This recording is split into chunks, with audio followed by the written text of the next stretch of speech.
What's going on, everyone? True Techno Gamer back at it, and it's been 1 year. Got to talk about it. 1 year anniversary of the launch of the PS5 Pro. Yes, it has already been a year. It kind of snuck up on me, but I started noticing a lot of people around YouTube and stuff were putting out videos talking about their 1 year, impressions and celebrating, I guess, the 1 year anniversary of the Pro. There's still a lot of mixed information out there, in my opinion, about the Pro. So I've made a couple of videos already on my channel about it, and we're going to make another one. I'm going to kind of do my 1 year wrap up. And it's not just going to be like, okay, here's my impressions. There's a couple of key things that I want to touch on that I don't think a lot of people are really talking about. And then I'm going to touch on the future of the Pro, which I think is actually pretty promising. All right, so let's get into it.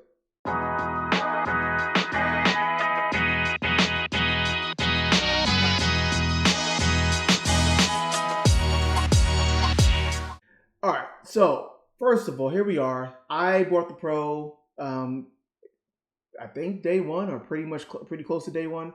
I'm still a console guy, so I love talking about consoles. I love talking about the Pro. I think the Pro has a lot of promise. I think it has a lot of potential. I think we haven't seen the best of it by any stretch in its first year. That said, hey, it pretty much did exactly what I expected it to do, which is to say that it's a PS5 but better, right? It makes PS5 games look and run better, especially in the performance modes. Performance modes now are sharper or add additional graphical features. In some cases, ray tracing at 60 frames per second that you wouldn't find on the base. In some cases, it could be other graphical features and graphical settings. So, for me, it's about having the expectations in check. So let me start off with this. If I was to give the first year of the Pro a grade, I would give it a B. Okay, I would give it a solid B. No, it's not an A. No, it's not a D or F like I've been seeing a lot out there.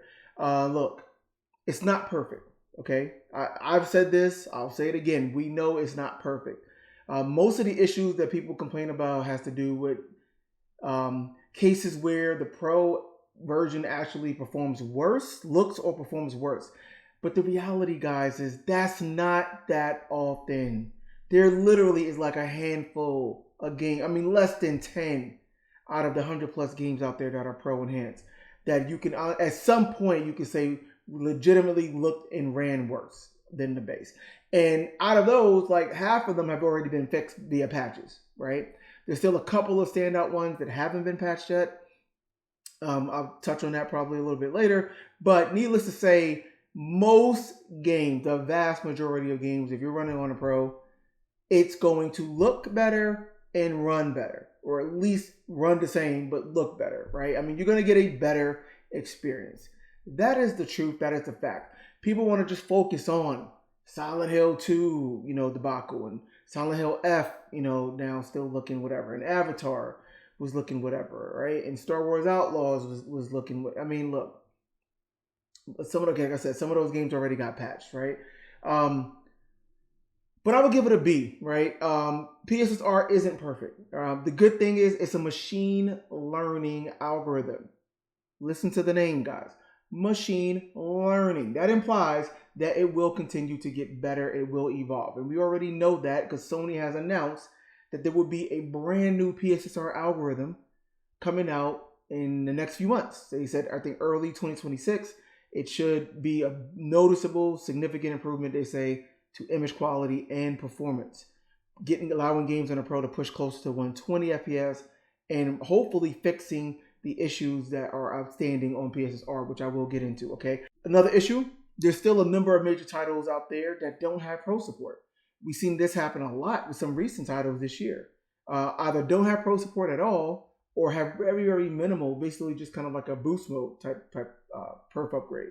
Borderlands 4, recent example, no perf upgrade. Dying Light, The Beast, another game, no real Pro support. Some of the Xbox games to me were lacking. Indiana Jones really didn't do anything. It just kind of was boost mode, pushing the dynamic resolution higher, right? It still ran at 60, didn't have PSSR, didn't add any ray tracing, stuff like that. Doom: The Dark Ages was a big disappointment to me on the Pro. Again, nothing to speak of home about, just boost mode, essentially. Increased the dynamic resolution scaling a bit, same performance envelope, no PSSR, no ray tracing. And again, that's a game. Both of those games are, heavy ray tracing games, right? I mean, Doom, uses path tracing on the PC, so I'm not expecting path tracing on the Pro, but they could have added some, RT reflections, maybe, or something like that. But they didn't. So, there's still some number of games that are missing Pro support. And then the raw GPU perf boost is kind of interesting, right? On paper, the Pro has 67% more compute units, which theoretically would mean you can get, 67%, close to 70% more performance.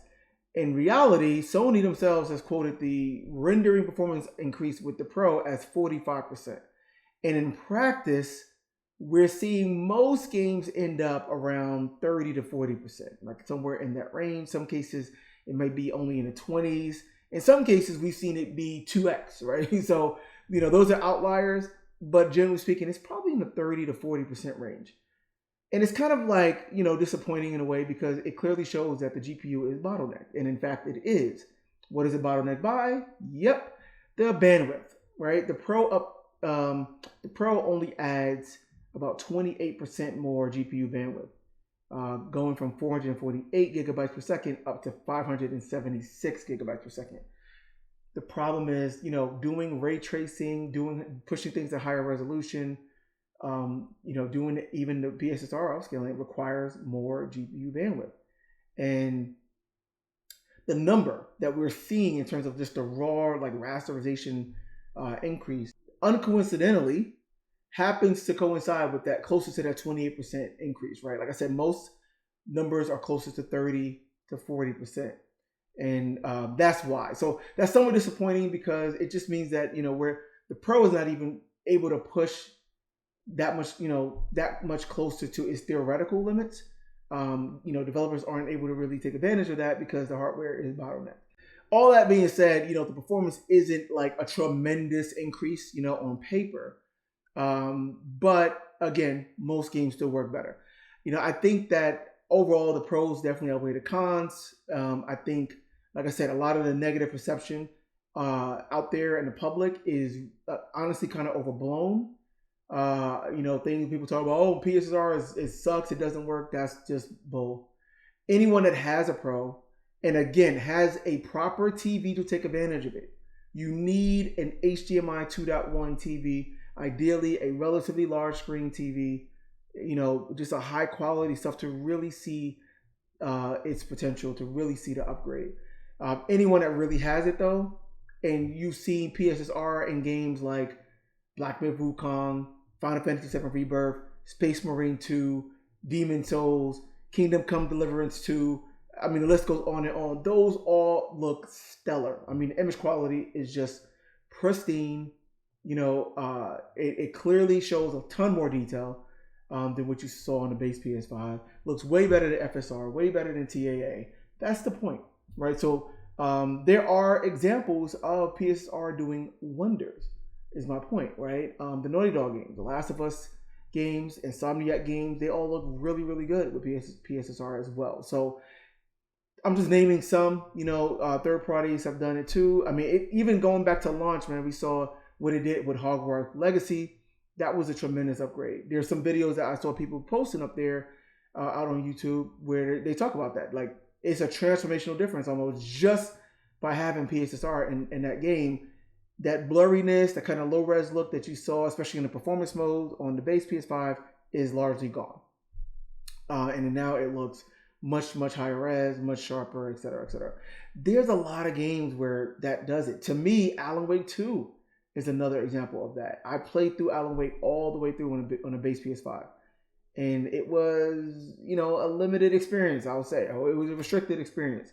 The image quality on perf mode was pretty lacking. And then quality mode looked better, but still also looked kind of lacking. Had some shimmering issues. The ray tracing or lack of ray tracing was really evident in that game because Their like fallback for reflections was just horrible, looked ugly, as I don't know what. So, you know, the PS5 Pro balance mode running at 40 with the RT reflections now, with PSSR now. I mean, it's a different game. It really is. When you put that together, the combination of the performance increase, the ray tracing reflections with the image quality improvements, man. To me, that's a stellar example of how this stuff can come together. AC Shadows that came out this year, another great, tremendous example of PS5 Pro. Balance mode, performance mode, ray tracing, full-on ray tracing, reflections, and GI in the quality and the balance mode on the Pro. There is only ray tracing RTGI on the, I believe, the quality and the balance mode on the base.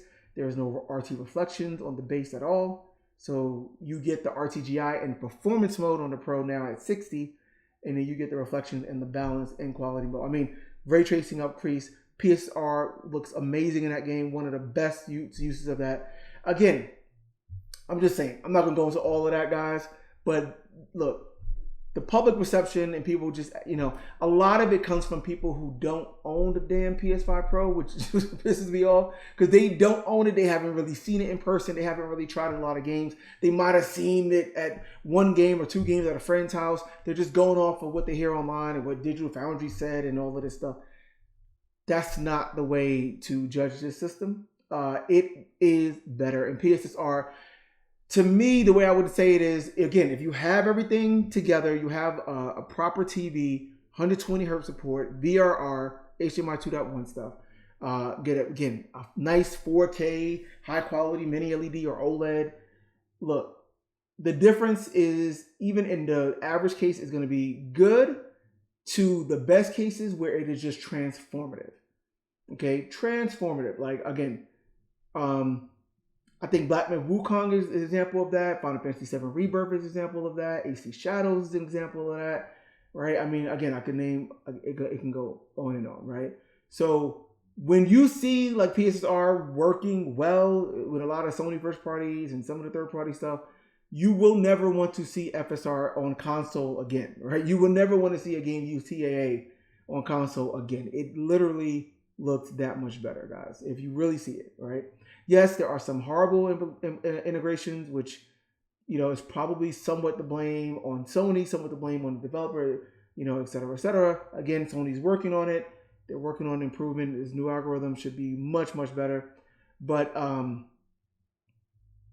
it's good to transformative, you know, and in a couple of outlier cases is bad, I would say, right, and worse. So, you know, look, like I said, definitely better to me. Is it a necessary upgrade? Absolutely not. But, you know, again, we talk about the cost, we talk about the value, you know, people talk about how expensive it is. You know, price went up slightly now. I think it's $749, $750, right?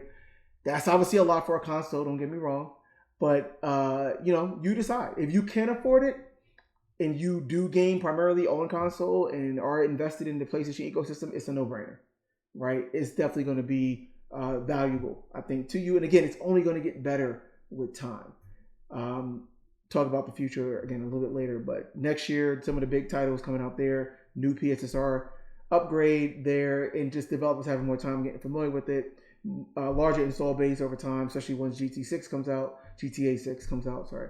I think the future looks pretty bright. But cost-wise, I would make an argument that it's not that bad of a value, $750, in a world where the base PS5 is 5 years old and costs more today than it did at launch 5 years ago, right? The base PS5 with the disk drive and a 1 terabyte hard drive costs $550. So the PS5 Pro comes with a 2 terabyte hard drive, right?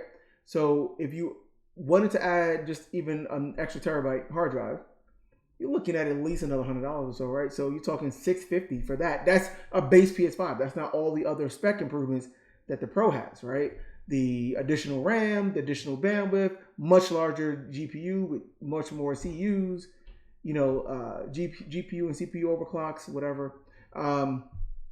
None of that, right? Wi-Fi, the Wi-Fi adapter is enhanced. None of that, right? So really, then you look at it and it's only like $100 difference, right? That's one way to look at it. But in a world where, base PS5 is $550. The Xbox ROG Ally X, I talked about this, handheld portable PC with Xbox and Lenovo is $1,000, okay? $1,000, right? With obviously hardware and specs that are nowhere near a PS5, by the way, but it's $1,000. Remember, an 80 series GPU now from NVIDIA is going to cost you about $1,000, right? Get a 5080 level card, and obviously higher for the 5090. And then, the Xbox Series X has their 2 terabyte version. Xbox Series X, not a Pro. Same console from 5 years ago, but with a 2 terabyte hard drive. Microsoft is trying to sell it for $799. Yes, that's $50 more than the PS5 Pro. So in a world like that, $750 for this thing isn't that bad. Yes, it's still expensive. If you can't afford it, by all means, stick with the base PS5. But if you want to pay for that premium, experience and get the upgrades and get the best console experience, I think that, you can make an argument that it's not that bad of a value, right? In today's world, in today's economy. I'm just saying, that's just my thing, right? So here's another thing that I wanted to touch on, guys. So I said I give it a B. The more important thing to me, and I said this before, is that I think that the PS5 Pro is easily a better Pro upgrade over the base than the PS4 Pro was, right? Back in the PS4 generation. And I'm just super surprised, man, that I see a lot of people who still saying stuff like, PS5 Pro, is not what the PS4 Pro was, and it's so much worse than the PS4 Pro. And I'm like, what are y'all smoking? Like, what are y'all really seeing? Like, the selective memory is real. Like, it's a real thing, man. Look, let me just remind you guys of something, okay?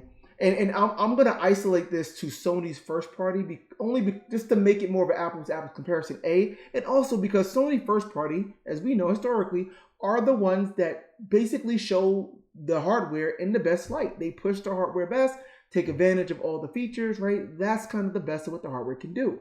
Okay, so looking at Sony first party, if we look back at the PS4 Pro, we know that the PS4 had some banger games, especially towards the last couple of years, right? Games like The Last of Us Part 2 from Naughty Dog, Spider-Man from Insomniac, Days Gone was an awesome game, Horizon Zero Dawn was awesome from Guerrilla, Drive Club, right? One of my favorite games. Ghost of Tsushima came out, Uncharted 4, still a classic, and many more. I mean, those are just bangers, like super exclusive games. We all know that. But do you know, or do you remember that all of those games on the PS4 Pro basically saw nothing more than a pixel count upgrade, going from 1080p on the base PS4 to roughly 1440p on the PS4 Pro, right? That's it. We didn't see anything in the realm of graphical setting increases, and more importantly, the frame rate did not change. The base PS4 ran those games at 30. We know that PS4 generation had a lot of 30 FPS games, especially for the big AAA games, because that anemic Jaguar CPU was so weak. That's what it comes down to. Most games were CPU bound. We know that. Sony first party games, all of those bangers, Spider-Man, Last of Us Part 2, Uncharted 4. I remember they showed the trailer for Uncharted 4. You remember this? And the trailer was 60 FPS because that was the target. They couldn't hit it consistently. And again, the PS4 came out in an era where we didn't have 120 hertz screens, TV screens. We didn't have VRR as a thing. So you had to cap the frame rate, use VSync. And usually it was 30 in that generation. So the PS4 Pro comes. Remember, the PS4 Pro had a GPU that was 2.25 or something like that times the size of the base PS4 GPU, right? It was over 2 times more powerful, larger GPU, right? They added a 30% clock increase on the CPU to try to boost that CPU as much as they could, right? The hardware jump definitely on paper was way bigger, I get it, than the PS5 Pro is over the PS5. But the results and what we saw in most games was nothing more than a pixel count increase from 1080p to 1440p. 1440p, no, not 4K, not 4K. We know that, right? In reality, very, very few games ran at 4K on the PS4 Pro, right? It was all about, that GPU, 2.2 times the power, 2.2 times the pixel lands you at about 1440p, some cases 1620p or somewhere around there, right? So the result was, yes, the games looked sharper on a 4K screen, but that was it. That was it. You didn't get any real other playing. I played all of these games, all those games I just named, guys. I played them on the PS4 Pro. I bought the PS4 Pro twice, 2 different times. I bought it at launch, and then I bought that limited edition with the see-through console that was like, super. It was awesome. It looked really cool. But I bought that too, right? So I mean, again, I'm not dogging it out just for the sake of dogging it out. I was an owner. And I played out all of those games throughout the entire generation on the PS4 Pro. But I'm not delusional to not recognize what that thing really was and what it was not, right? It was not obviously a true 4K machine. And, ultimately, it really didn't bring much enhancement to most games, especially the big games where you really wanted to see it, right? It really didn't. And all of those games I mentioned, 30 FPS, 1440p, maybe, and that's it. Okay. Now contrast that to what we're seeing Sony first party do on the PS5. Okay. On the PS5, look at what we're doing. Look at what they're seeing. When you really break it down, guys, think about this. When you really break it down, PSSR alone is essentially doing everything that the PS4 Pro did, right? Because the PS4 Pro, took 2.2 times more GPU, size and power to deliver a roughly 2 times increase in resolution to give you better image quality, better image clarity, right? That's what the PSSR does. Instead of having to do 2.2 times of a GPU size, which again, in today's world would not be cost effective, they are doing it with machine learning. That algorithm, the PSSR, is doing exactly that. Bring the image quality up to give you more higher perceived resolution. Mind you, the resolution target is still the same. Most games in the base PS5 still target 4K. They're upscaled to 4K. PSSR is largely doing the same thing, but it's doing it so much better and so much, smarter that the quality, again, like I said, in some cases is transformative, right? Despite the fact that the resolution target is actually the same. Okay, this is the world we live in today, right? So I would say that in the best cases on the PS5, the difference that PSSR makes alone is at least as good as the best examples we've seen on the PS4 Pro, even with checkerboard rendering in some cases or whatever, right? So that one part of the PS5 Pro already kind of encapsulates all of the PS4 Pro. Then on top of that, you have the additional ray tracing, which we are seeing Sony first-party games in particular. Every Sony first-party game that has ray tracing in the base PS5 enhances it on the Pro. All of the Insomniac games, Ratchet & Clank Rift Apart, Spider-Man Miles Morales, Spider-Man Remastered, Spider-Man 2, all 4 of them have what's called a Fidelity Pro mode, right, on the PS5 Pro that pushes additional ray tracing features that are not on the base and does it at higher quality levels and higher frame rates, right? That's what you want to see. GT7, of course, one of the poster childs for ray tracing on the PlayStation. On the PS5 Pro, it adds the capability to show the ray tracing during the actual races, doing actual gameplay. On the base PS5, you only get ray tracing in the replays and in like the garage and basically everything outside of the race. But when you're in a race, it goes off. On the Pro, you get ray trace reflections on the car bodies in the race at 60 frames per second, right? At native 4K. Native 4K, 60 frames per second, ray tracing on the exterior of the cars on the Pro. That's not what you get on the base PS5, okay?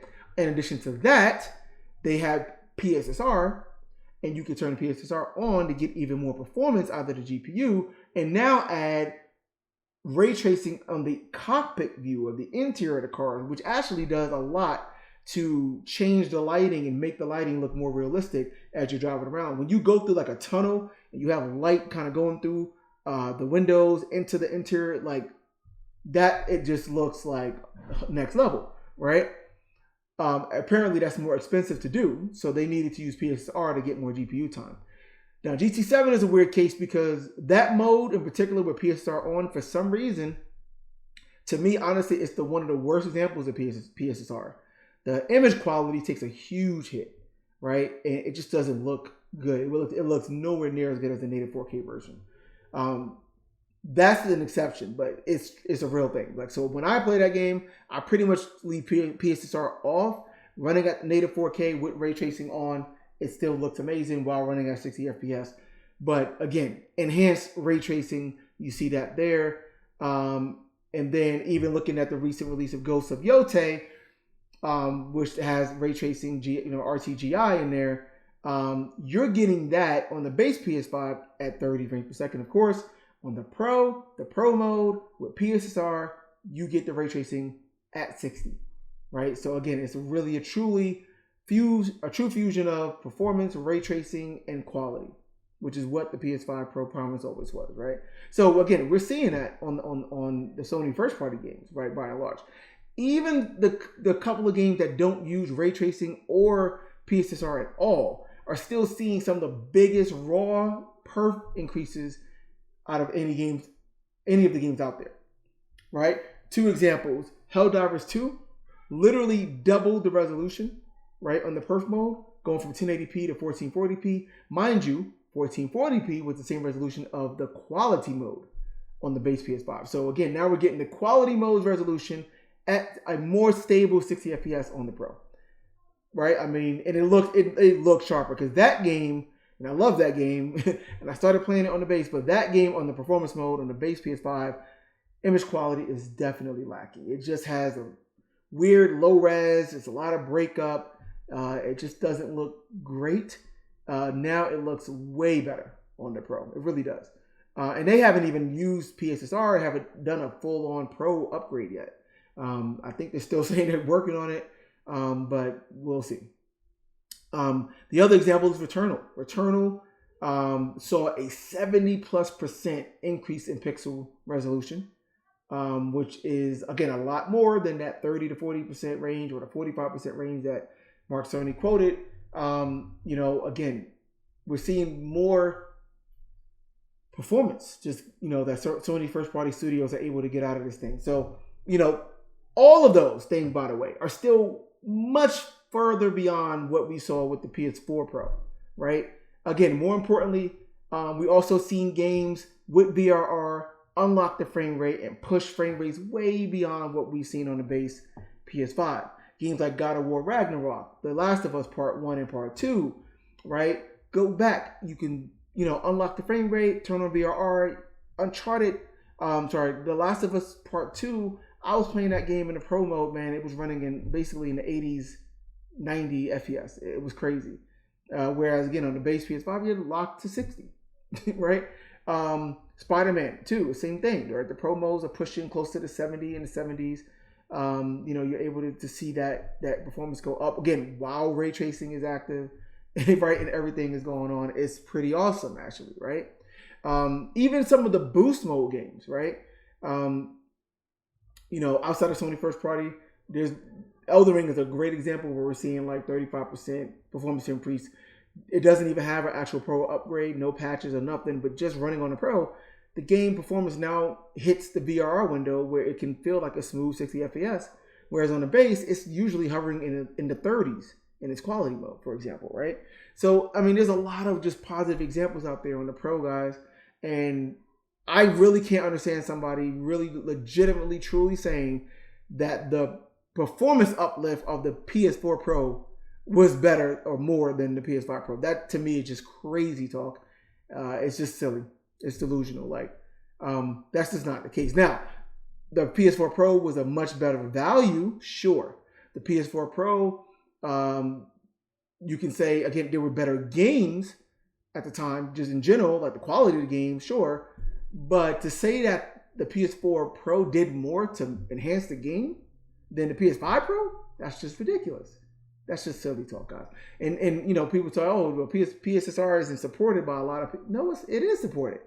A lot of devs are using PSSR, right? A lot of games out there use PSSR. A lot more than how many games actually use checkerboard rendering back in the PS4 generation, right, on the Pro. right? That was only like maybe a handful or two and it was down to it, right? So anyway, let me know what you think about that, guys. I've been getting into some kind of arguments in various places about this. I just don't see it. And I've made my argument, like I just said to you guys. No one has really retorted it and refuted it. They're just like, oh no, PS4 Pro. Like, well, how? Again, cheaper, better value, sure, but performance-wise, no freaking way, right? So,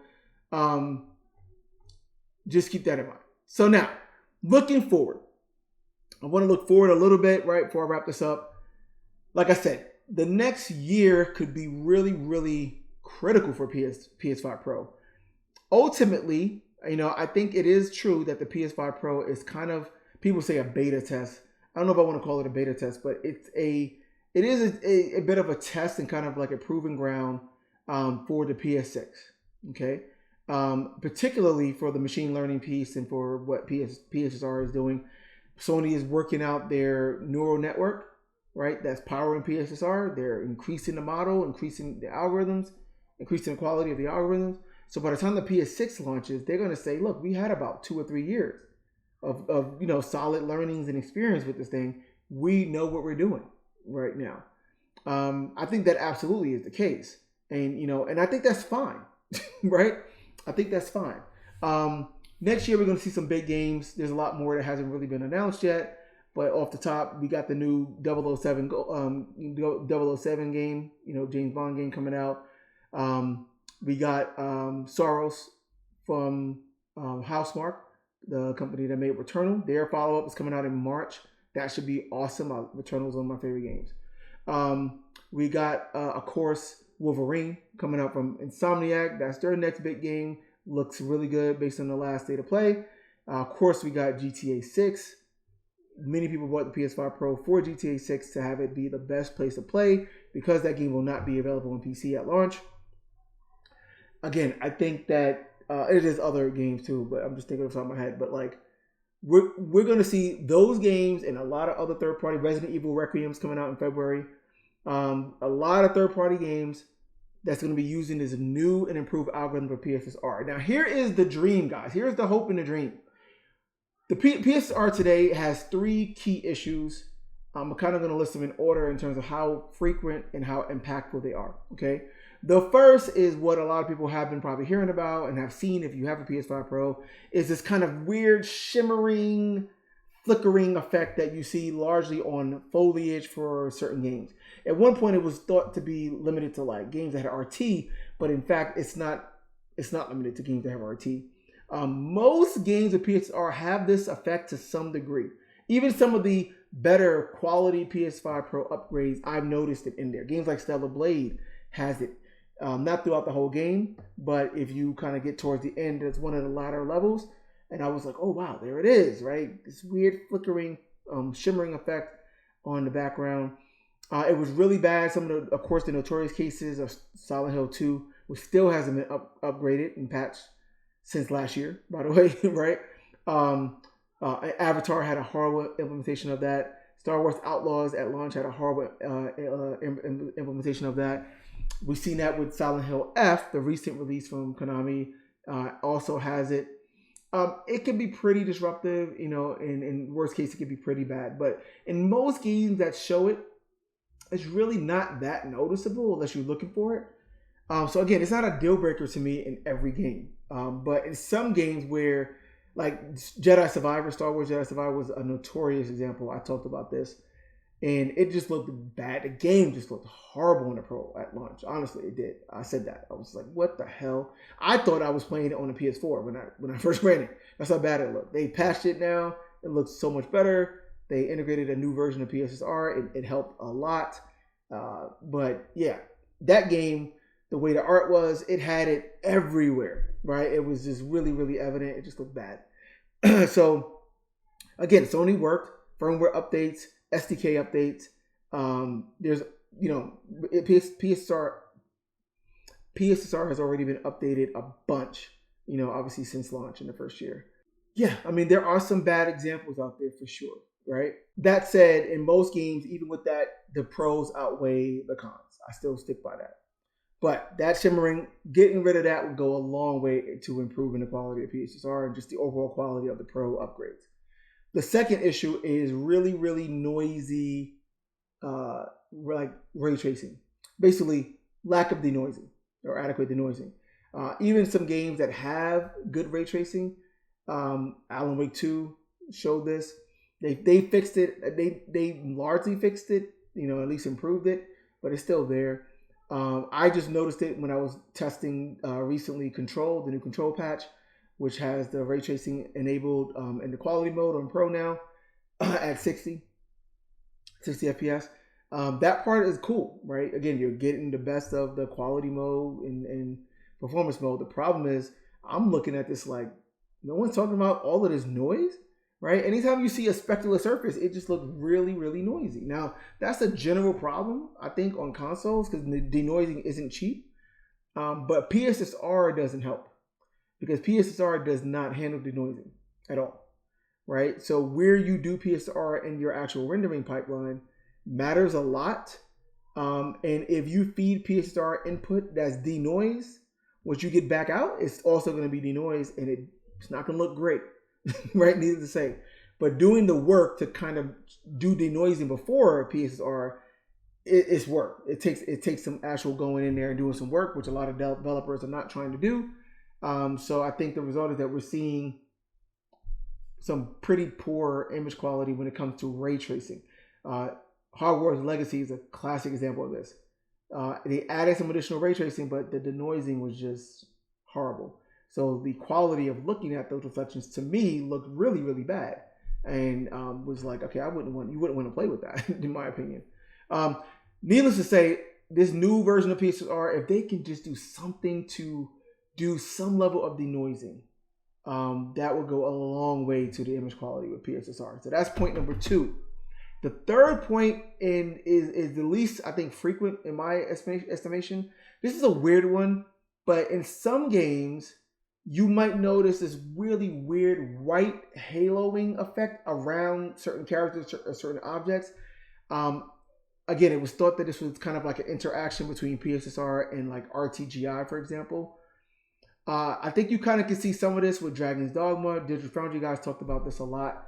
I noticed it in Star Wars Jedi Survivor. There's a certain area, like a specific cave I went into, and like everything just had this white outline. I was like, well, it looked like a bug, frankly. But then I noticed it in some other games. Even in Battlefield 6, I noticed this. If you play Battlefield 6 with PSSR on the Pro, sometimes I'm looking through my scope or something like that, and I'm looking at a character, and you can see this white kind of halo around them. It's not as jarring as the other two issues, in my opinion. So that's why I said it's third. But again, if they can fix this, if this is just a bug, it seems like it's something maybe fundamental with the initial version of the algorithm. So again, if they can fix that, awesome. So those are, to me, the 3 big issues with PSSR that kind of keeps it in its kind of 1.0 and kind of like glorified beta phase, right? If they can address that, I'm telling you guys, if they can fix those 3 issues, and the new version of PSSR supposedly is using a similar or the same algorithm as FSR 4, right? Which we know looks tremendous and pretty much rivals DLSS, right? The best of DLSS. At least DLSS 3, if not 4, with the transformer model in some cases.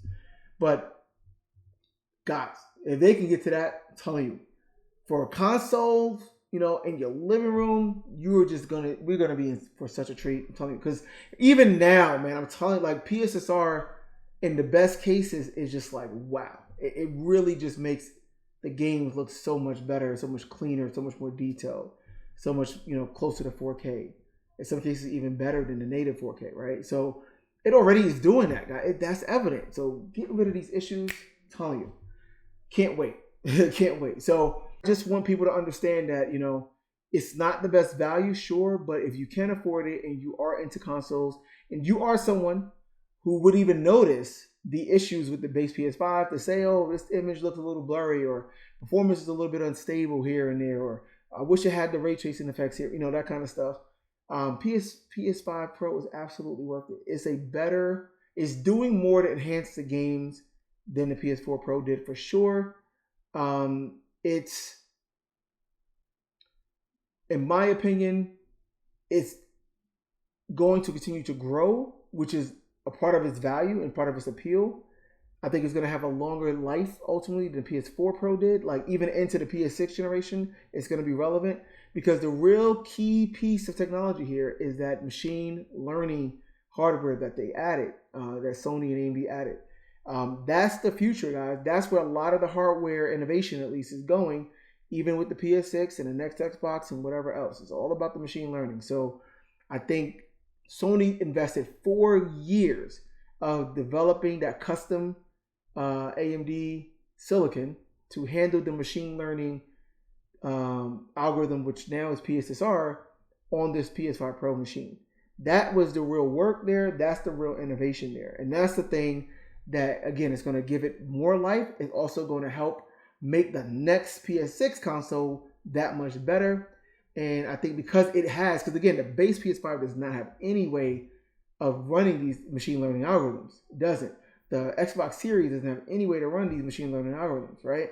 So going into next gen, when everything with the new Xbox, the PS6 are going to have a lot of machine learning hardware, the fact that the PS5 Pro still does have some level of hardware, it actually has, machine learning capabilities that rival a 9070, right, GPU. I mean, it's a reasonable amount. 9070, 5070 level, right? So that still could be relevant to be able to run certain things. Like if Sony adds frame gen, if Sony adds ray reconstruction, which they will, but what would it take to run those? They might be able to run that stuff on the PS5 Pro. It's not going to be on the base PS5. It's not going to be in the Series S and Series X. So hey, I'm just saying, right? That could be a better long-term value proposition for the PS5 Pro. All that being said, happy birthday. Happy 1-year birthday to PS5 Pro. I'm enjoying mine. I play mine almost every day, just based on time. And again, most things look amazing. I just finished Black Myth Wukong. And with that most recent update they did, man, that thing looked great. I was in awe looking at that game many, many times. That's all for now, folks. Thanks for watching if you got this far. Looking forward, man, to the next year or two with the PS5 Pro. And looking forward, of course, as we build up to the PS6 and the next Xbox. Looking forward to seeing what that winds up looking like. But for now, keep on gaming. I'll see you in the next one.